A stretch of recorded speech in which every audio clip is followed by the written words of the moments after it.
Bangladesh premier league BPL আগামী আসরে যুক্ত হতে পারে নতুন দুইটি দল, তবে বাড়বে না দল সংখ্যা। সেক্ষেত্রে বাদ পড়বেন আগামী আসরে খেলা দুইটি দল, এমন কিছুরই ইঙ্গিত দিয়েছেন বিসিবির নির্বাহী কর্মকর্তা নিজামুদ্দিন চৌধুরী সুজন।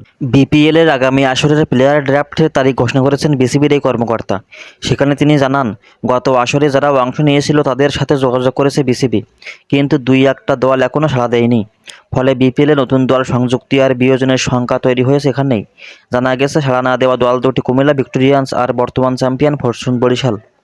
গত আসর শেষে কুমিল্লা ভিক্টোরিয়ান্সের মালিক নাফিস কামাল জানিয়েছিলেন, বিসিবি যদি ফ্র্যাঞ্চাইজির সাথে লভ্যাংশ ভাগাভাগি না করে তাহলে আর ফ্র্যাঞ্চাইজি নেবেন না তিনি।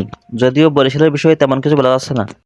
এখন শেষ পর্যন্ত যদি তারা দল না নেয় সেক্ষেত্রে নতুন দুটি দল নেবে বিসিবি। এখন প্রশ্ন হলো, কোন দুটি দল নেবে তারা? বিপিএলের সর্বশেষ আসরে খেলেছিল 7টি দল। পুরনো দলের মধ্যে বাদ পড়েছিল রাজশাহী কিংস। সেটাতে খুবই আফসোসে পড়ছিল রাজশাহীবাসী।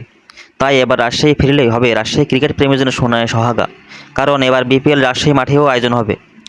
আর অন্য একটি দল হতে পারে ময়মনসিংহ। এখন শুধু সময়ের অপেক্ষা, দেখা যাক শেষ পর্যন্ত কারা আসে কারা যায়।